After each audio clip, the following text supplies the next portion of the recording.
Okay, so this is a test recording just to demonstrate the use of one file for a candidate to do an ad hoc assessment. Um, I'm logged in here on our practice area, so obviously I'm not going to cause any problems with anything I do today. I'll log in as the learner. So this is really primarily aimed at the MVQ units because as we've discussed in our comments and our discussions, a candidate could have a piece of evidence that he wants to add to his portfolio or her portfolio whenever they feel fit. If they've done something that they think, oh yeah, that maps to my MVQ, then they can choose to do that. So basically, what they would do is they would go. This is their login screen that they would first see. These are the things that they're on. I've linked it to the MVQ so that it's the same. I haven't got the standard on here, but Danny and I are trying to get that added so that we can put that on here so that I can demonstrate to the learners as well how they can map between the two, because I think that might help them.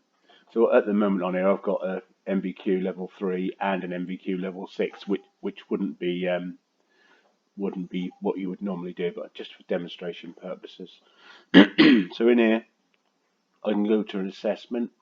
You'll see I've already got 3, but I'm going to create a new one, so we'll make as if these don't exist. So create a new assessment. Our method, we can get rid of some of these if you want, but I don't think there's any reason for us to be precious about what we call them. Perhaps project needs to come out because that will link to the endpoint assessment, so I don't know whether that one's one to use really, but you tell me. I'll say work product. I would always try and get them to title it correctly, perhaps job title.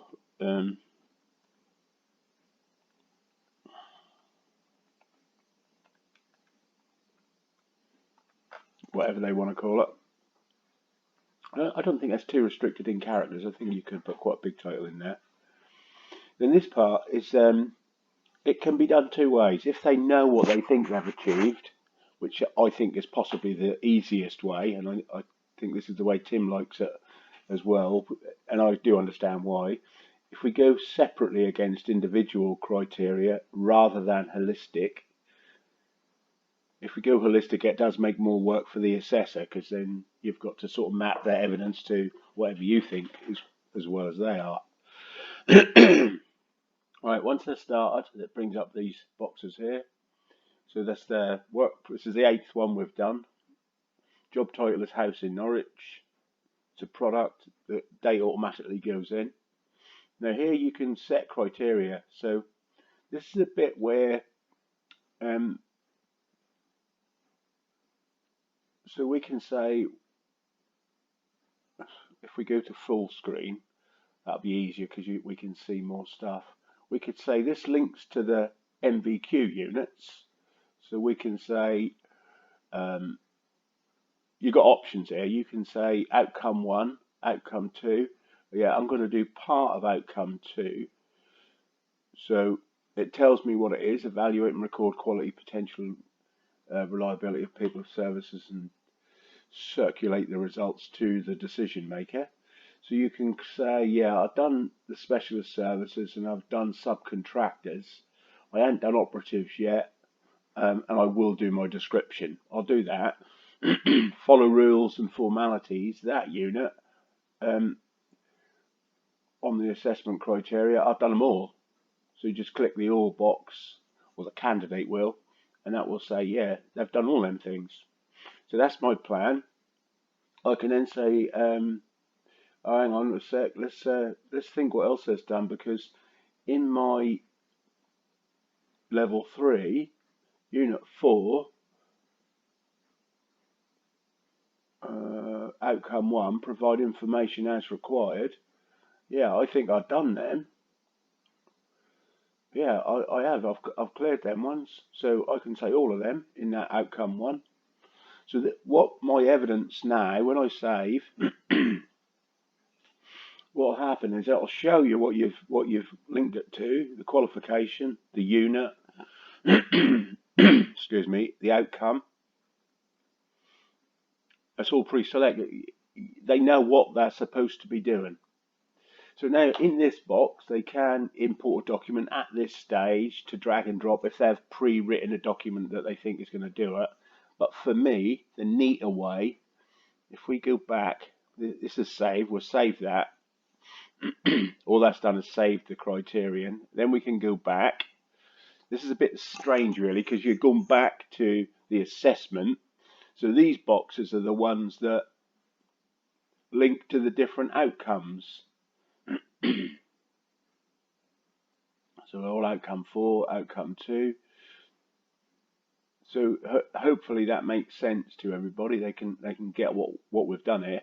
So then in this box, subcontractor, so we can comment in here if we want. Forgive my spelling because I'm probably spelling half of this wrong. It does identify it. I am dyslexic, so it's not an excuse, but I keep my spell checker running so that I'm not causing any confusion for my students.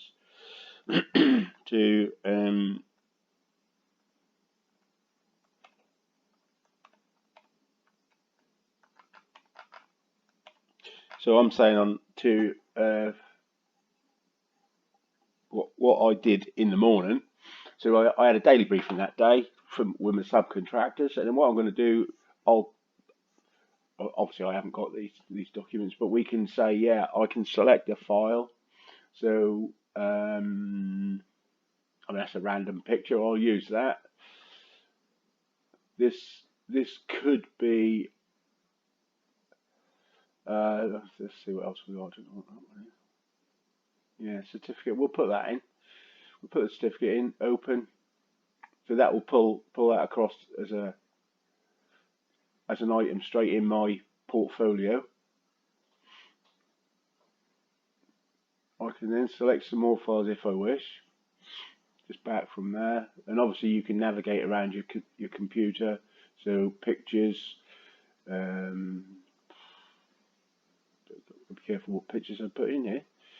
So let's say that one. I don't know what it is. We'll put that in there.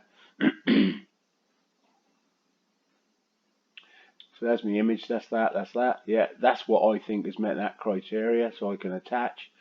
I'll just mention this as well. If we've got something in there where we think, oh, hang on, yeah, that one, that links to this, so does that. I used them in a previous assessment, but I can reuse them. I can attach them to what I'm now saying. All right, so I can click that box, attach, and then where that learning outcome was, so daily briefing we talked about, there's my evidence. We can see that's a picture of my granddaughter, so I wouldn't be putting that one on there, so I can get rid of that one. So there's now only 3 pieces of evidence. So it's easy to add or take away from. So they would do that for each individual box. Then the evidence here, that's where we would have dropped that on that first screen where I said you could drop evidence here. You can, but it isn't specifically linked direct to the criterion. That's the issue. So while we're going, outcome by outcome, this is the easy way of doing it. And in this box, as it tells you, it's feedback to the assessor. So as I'm the candidate, and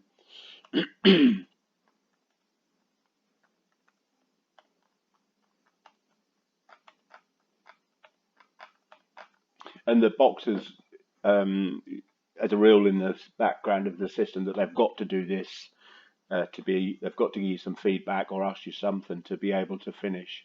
Key thing for us now is timesheets. So the timesheet, the learner time in minutes, it tells you that whether or not it's off the job training. Now it's key for us because if we're doing a 4-hour session taught via Teams, Zoom, or whatever we're using as a vehicle, when that candidate goes away and reflect on the session and then start writing their assignments, all of that time is learning time. It's off the job training and learning. So we need to make sure that they're not just logging 5 minutes because that's how long it's taken them to upload the artifact or the assignment that we've asked them to do. So I'll say 60 minutes just for the sake of it. We've got 60 minutes on there, no travelling time to book. I sign that as the learner. Save and quit. And basically what that will then do is create me an assessment. It tells me it's sitting with the assessor. Job title, house in Norwich. It's my work product number 8. I can edit this if, as the learner, I want to change it.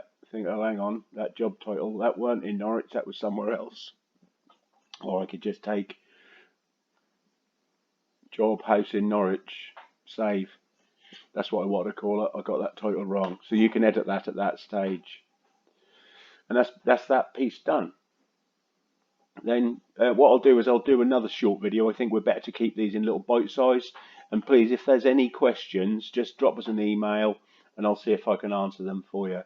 I'm John French. You'll find me on the system, John F at citrustraining.co.uk. Thank you.